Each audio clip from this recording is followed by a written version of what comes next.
That was fast. So it's not the greatest love story never told. Jay is unfortunately in. That wasn't the most romantic tale, but it was quick. Never Told Jay is unfortunately in her flop era, and Ben Affleck has reportedly reached a breaking point. So earlier this week, we got this report from In Touch Weekly. There, a source shared that the writing is on the wall, and that these two are headed for divorce, and for once it's not Ben Affleck's fault now.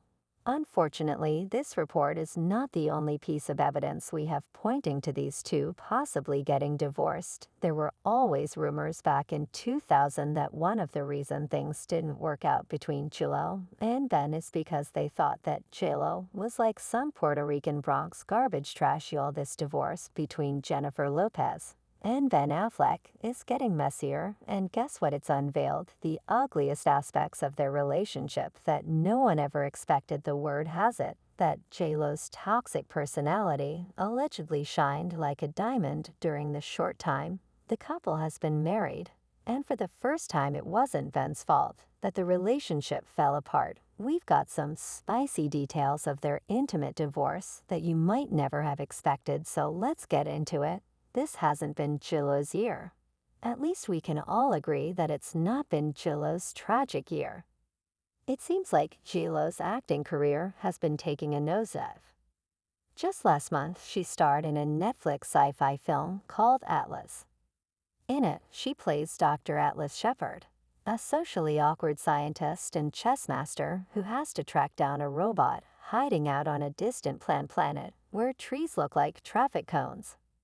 Unfortunately, the film is completely unwatchable, and Rotten Tomatoes has given it a 10% rating, which may be her lowest ever. Drama is a given in this film, and as we all know, J-Lo is not an easy celebrity to work with. Ben Affleck was reportedly preoccupied with a personal project, as evidenced by his absence from the Atlas premiere at the Egyptian Theater in Hollywood, California. Rumors circulated that the actor was filming his next film, The Accountant, while Lopez walked the red carpet to celebrate the film, which she co-produced and starred in.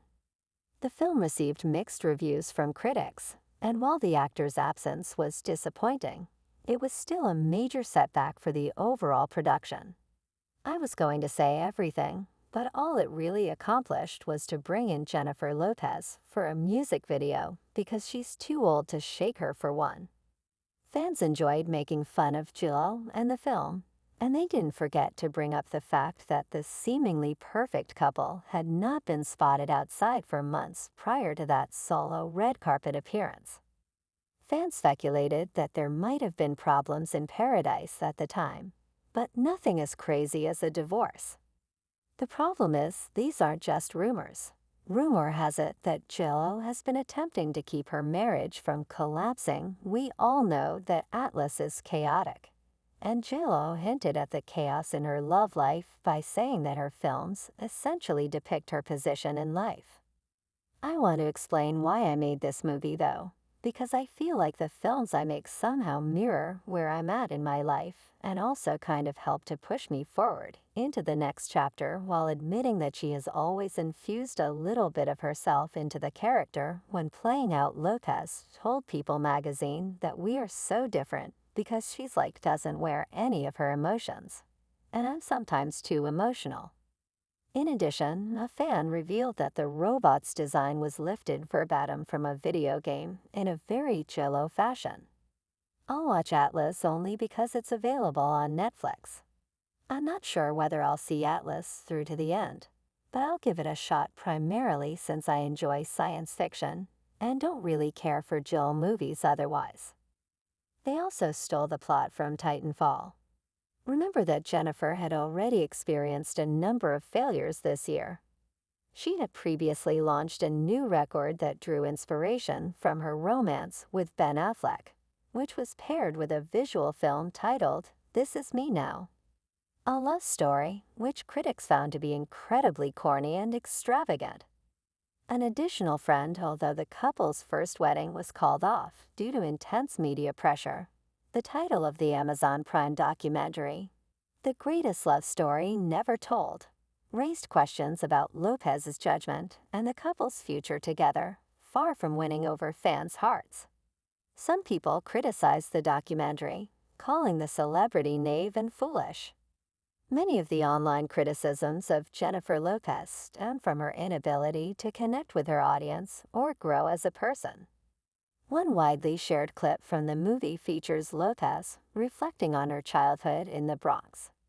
She was particularly criticized when she said, "I like taking my hair out like this.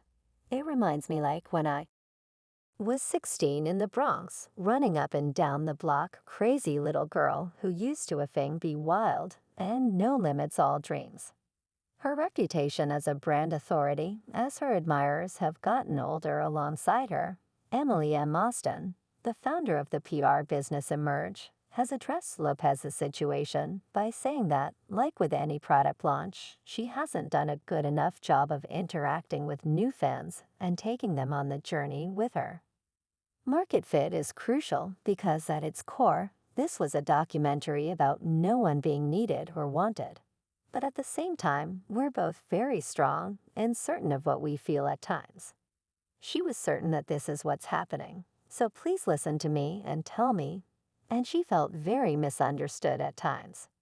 I can relate to that a little bit because although I follow my instincts above all else, I'm not always sure what I want. When I go against that, I find that's when I make mistakes. Jo's predicament deteriorated further when 1 month before the tour was scheduled to begin, she was unable to sell all of the tickets for her tour. According to reports, ticket sales for her concerts in Denver, Colorado, and Tulsa were appalling. The closing night on August 17th also had a large number of tickets available, allegedly to spare herself the embarrassment of performing in front of empty seats. Sources claimed that at the time, row upon row of seats were still available with resale tickets also available for the opening night in Orlando, despite selling the majority of those for those thereafter. Just weeks before she was supposed to embark on her summer tour, Jennifer Lopez canceled her North American dates. Fun fact, Jennifer canceled 7 dates before finally calling it quits. Representatives for Live Nation announced today that the Jennifer Lopez Summer 2024 tour, This Is Me Live, is canceled, citing Jennifer's taking time off to be with her children, family, and close friends. The announcement was followed by a personal note to her fans, intended to assuage their fears. "I'm completely heartsick and devastated about letting you down on the J-Lo. I promise I will make it up to you, and we will all be I love you all so much until the next time."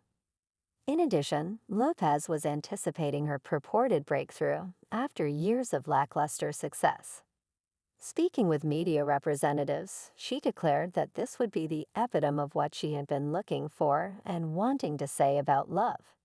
"I've been searching for this since people first met me, when my first record came out, and even before that, when I played this role in my first movie, where I had been on this journey, trying to figure this thing out for myself."